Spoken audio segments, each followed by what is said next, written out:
Every government has its Secret Service branch. America, its CIA, France, Deuxième Bureau, England, MI5. NATO also has its own. A messy job? Well, that's when they usually call on me or someone like me. Oh, yes. My name is Drake. John Drake.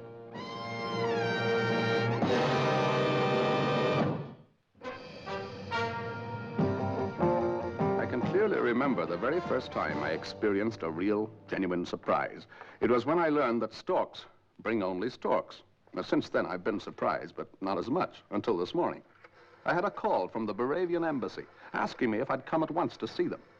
Now, I've been sentenced to death by their present government, in my absence, fortunately.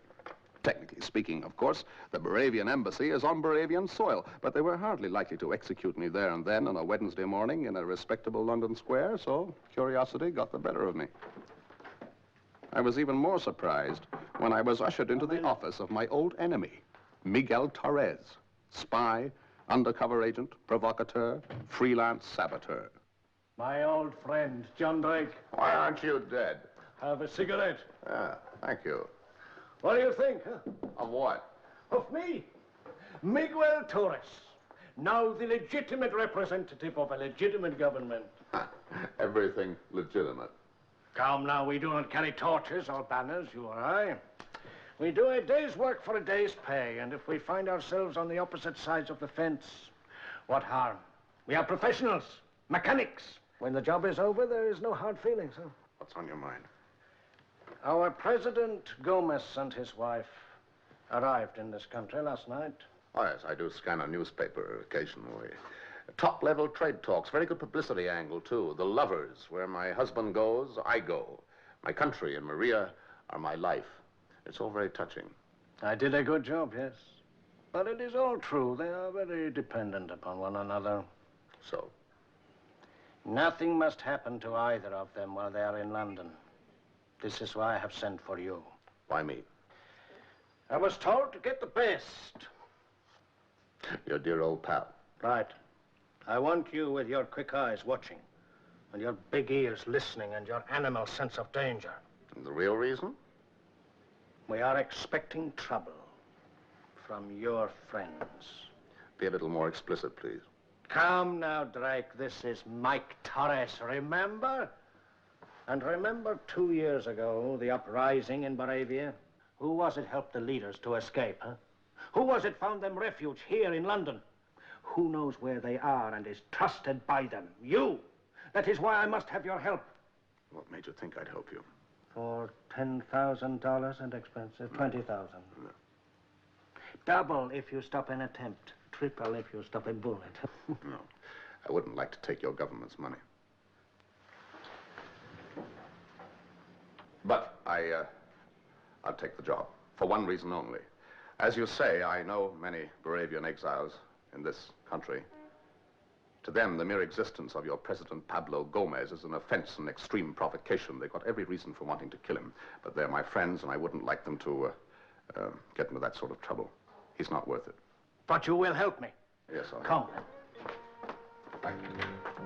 And I feel so lonely, and I see you so lonely. Enter. Mr. Drake, senora. Bring him in.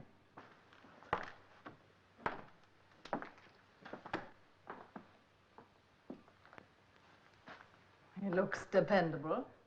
I'm obliged. You may go, Torres. I'll talk to Mr. Drake alone. As you wish, senora. I'm aware, Mr. Drake, that in the recent revolt in our country, you did not play a role exactly sympathetic to us. Now, my sympathies on that occasion were with your husband's enemies. I helped them to escape. I thought, in fact, I still think that they were in the right. But that, of course, has nothing to do with my protecting your husband and yourself. Now. Yes. They told me you were an honorable man. Now, Torres has told you what is expected of you? Yes. And how do you propose to do it? Well, I should think the first and obvious thing is to check on all the exiles over here. I know where most of them are and what they've been doing since they fled your country. No, I do not want them persecuted anymore.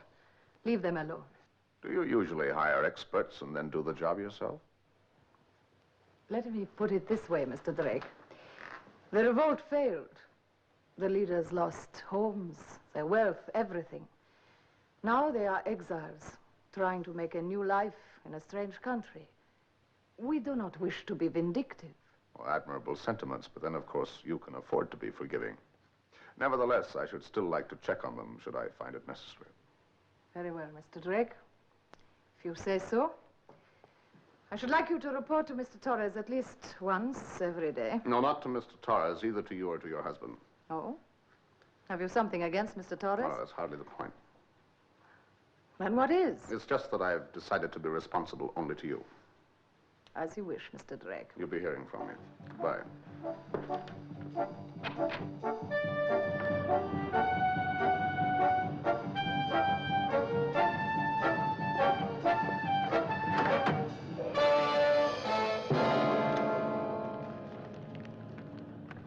A Mr. Stavros said he was waiting to meet me in a pub called the Cricketers. I'd never heard of Mr. Stavros, but his style was dramatic. He said it was a matter of life and death.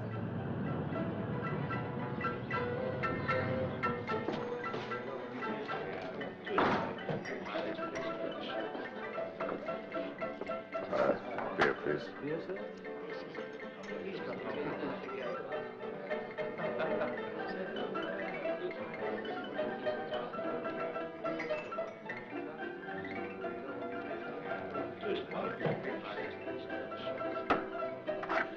Thank you.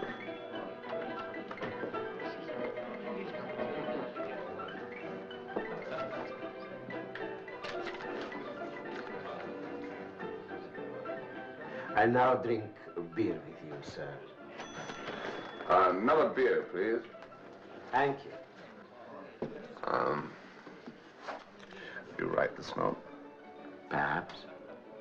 You say that there is a certain piece of information which might be of considerable interest to a distinguished visitor to this country. I do not say. The note says. All right, the note says.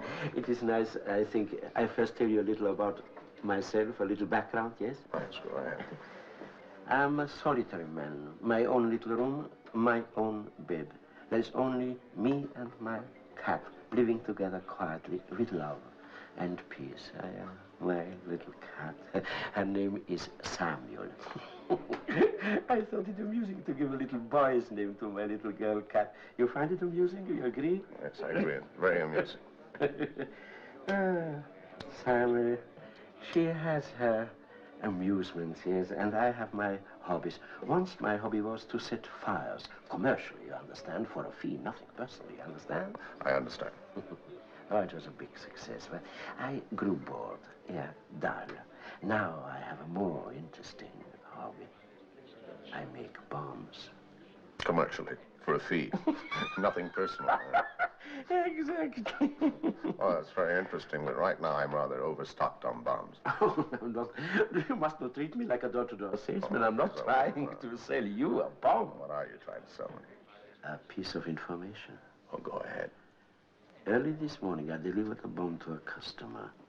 It is intended for a very distinguished visitor to this country. Thank you. Very much. First.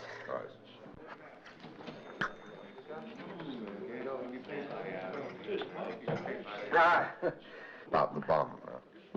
The bomb. Oh, yeah, the bomb. Well, usually I'm not concerned with what happened to my products. I make them, I deliver them, I take the fee. But this one, special thing. What an unusual order. And so delicate. A mechanism. A thermal bomb. So naturally you became unusually curious. Oh, it contains its own automatic detonating agent. It's, let's see, say, this is the casing, you see, and now I seal it. Once sealed, self-generating heat is produced by this element. Here, you see, at a set time, the fuse ignites itself and... Very impressive. Oh, my dear sir, the hours of experiment. And nothing comes easy. Endless trial and error. Very few sincere craftsmen left in the world today. That's the trouble. No pride in the work. No pride. Everybody just wants How much? Overtime, restricted practice. Materialism is destroying us. Now, about the bomb, what time is it set to go off? You have delivered it, haven't you? I can tell you who purchased it, where it is now, and what time it will detonate itself, and where. I do not think 10,000 pounds too high a price for this information, do you? Rare bargain. How do you learn these things? You're very clever, sir. Also cunning. If I tell you how, I tell you who and where. All right. I'll pay. Now, where is it? No. In advance. If the money is not forthcoming later, what steps could I take? Can I sue? Surely you see the delicacy of my position. Oh, yes, of course there is that. All right, then I'll pay in advance. Now, if you were to come No. with me... You get the money in cash. And give me a number where I can call you in 1 hour. It won't go off before then. Sir, I'm a craftsman. All right. Here is a number where you can ring me. It's quite safe. It's a private line. You are a splendid gentleman. It's a pleasure to do business with you.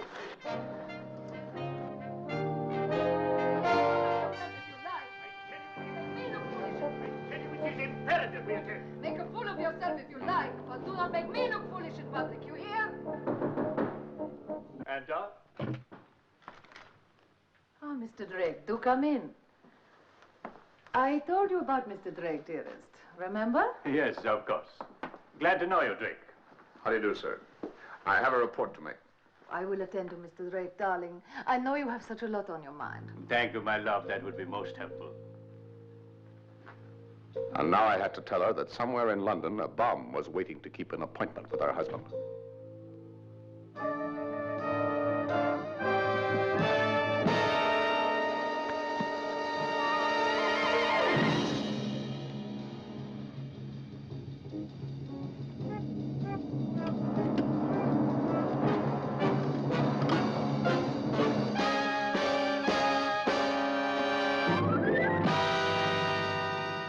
Couldn't you have had the police hold him? Well, I considered it, but we don't want him, you know. We want the bomb, if there is a bomb. And you think there is? Yes, that's why I let him go. Oh, incidentally, I gave him the number of your private line up here. Do you think he'll call? Well, if he doesn't, then there's nothing in it. He's just a crank. You say this bomb, if there is a bomb, is already set to go off at a certain time. Nothing will stop it. That's right. Well, then, of course, you must have the money. I'll arrange for it at once. Hello? Yes? Yes, that's right. Mr. Drake is here. Hello, yes, Drake here. Yes. Yes, I have the money. Now, if you will come to... All right. 5 o'clock. I'll be there. Yes, alone. And to put the money in a briefcase, go to Paddington Station and wait by the bookstall. Torres, we'll see that you're covered. His men will... No. If he sees anyone watching me, then I won't be approached. I'm sorry, but no cover. Very well, Mr. Drake. Go alone. Yes, I think so. Calling at Bath, Bristol, Yatton and Weston-super-Mare. Change at Yatton for police. Attention, please. Mr. John Drake. Attention, please. Mr. John Drake. Telephone call for Mr. John Drake. Please call at the station master's office. Mr. John Drake. Oh, I'm John Drake. You have a call for me? Thank you. Hello, John Drake here. No, that is not true. I have not broken my word. I swear there is no one watching me. I give you my solemn word. Now listen, if you come...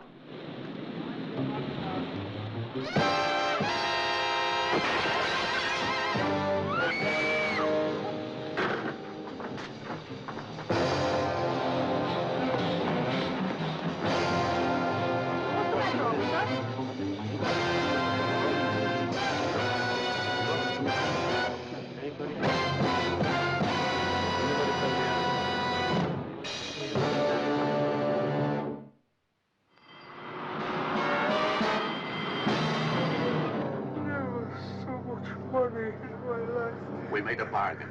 A bargain. Do you remember? You said that you were a craftsman, an honest man. Remember? I remember. The bomb. Where is it?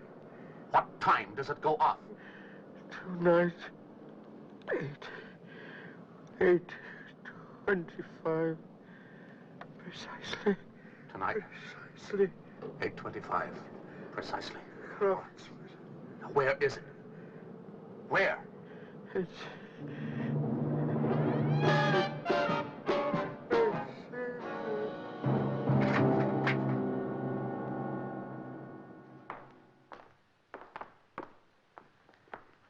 Well, you met him? Yes, I met him. But unfortunately, someone had put a bullet in him first. Oh, how terrible. Did he tell you anything? Yes, he told me something, but not enough. Did you ask Torres to have a watch put on me? Sorry, Mr. Drake, I have important business. No, I did not order anything of the kind. Why don't you check with Mr. Torres? I will.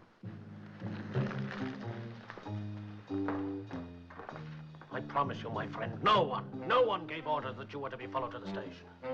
How did the murderer know where to find him? Are there any extensions on the private line upstairs? Of course not. I told no one else. The only people who knew were the president and his wife. But who killed Stavros is not our main problem at the moment. We have to find that bomb. I'll go and check on the exiles. It seems to be the logical step. I'll be back later on. I knew where each and every one of them were located, and I could put my hands on them at a moment's notice. But none of them knew anything. I kept Leonido to the last. I had a soft spot for Leonido. Leader of lost causes, idealist in chief, and perennial sacrificial goat. He doesn't know anything about this bomb, Mr. Drake. I promise you he doesn't. I'm sure he doesn't, Rosa. Please forgive this intrusion.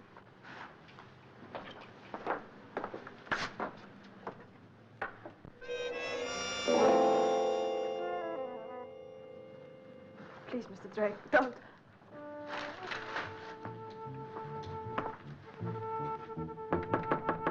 All right, you can come out now, ma'am.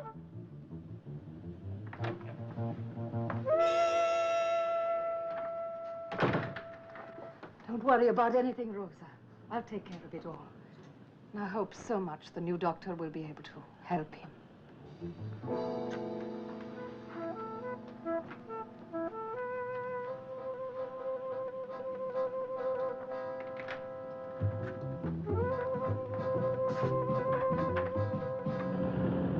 Mr. Drake, try to understand.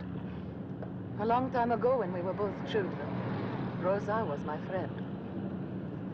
Whatever Leonido did to my husband and me, she is still Rosa.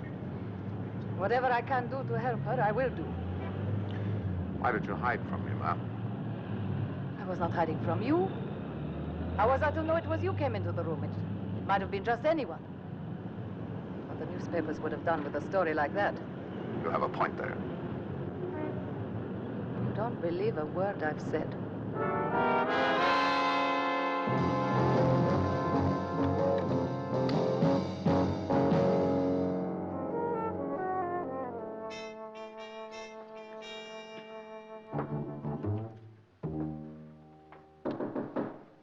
Enter. Ah, Mr. Drake. Good evening. May I bring my men in now, sir? Men? What men? What for? Oh, to search your suite, Mr. President. Either you have gone mad or I have. Now tell me slowly, why should anyone want to search my suite? Sure your wife has told you? She told me nothing. One moment, she is here. Maria, here a moment. Yes, my love? What's all this nonsense I hear from Drake about searching the suite? Mr. Drake has had information that a thermal bomb designed to kill us is concealed somewhere. Possibly in the embassy. What, and you knew this and did not tell me? Oh, for heaven's sake, Maria. I keep many things from you, Pablo. I saw no point in upsetting you. By all means, bring in your men. Make a complete search. I cannot understand you, Maria. Not to tell me something as important as this. May I suggest that you both go into the morning room that's already been searched? Very well. Thank you very much. Keep me aware of any developments, Drake. Oh, yes, of course. Would you come in now, please? Thank you. As quickly as you can.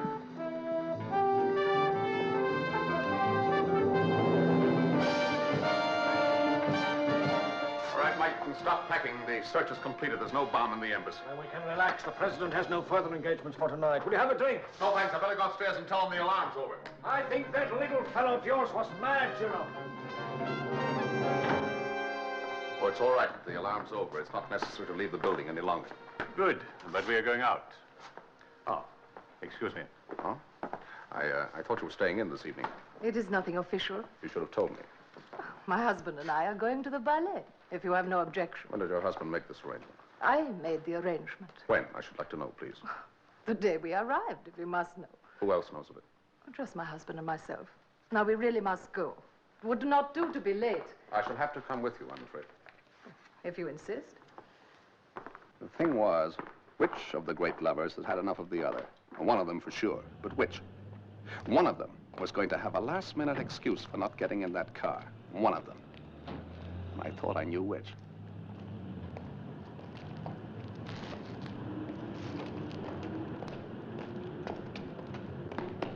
Sir, a long-distance call. The Minister for Defense. He must speak to you immediately. What now?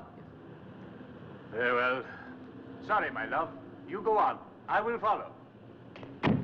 I was wrong. He stayed behind, not her.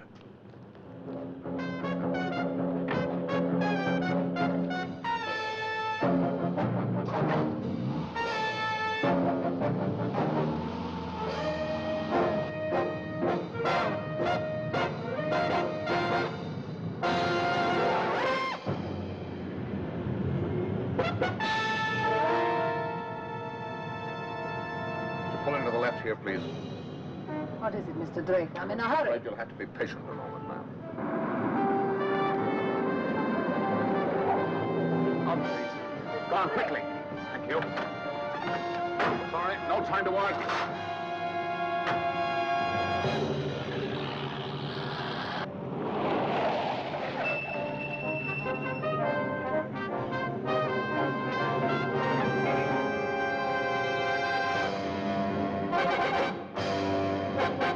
Mr. Drake, will you kindly explain your extraordinary behavior?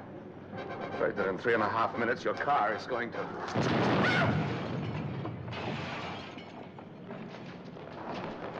3 minutes, 25 seconds too early. There are no real craftsmen anymore. Would you find a taxi, please? Mr. Drake, what is all this about? I'm sorry, but I suspect that it was your husband who tried to kill you. I knew he hated me. But I didn't realize how much. What do you intend to do now? Nothing, Mr. Drake. Just carry on. My countrymen need peace. We cannot expose them so soon again to the horrors of revolution. But things will change slowly. We will work for that.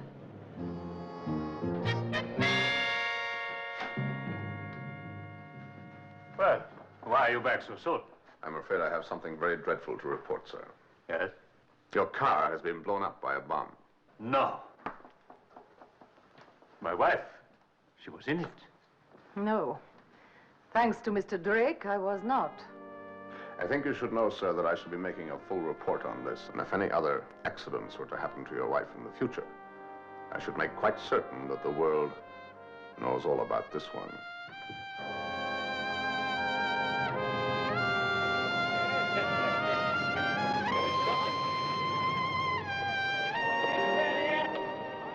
As far as I know, well, anyway, I hoped, they lived happily ever after.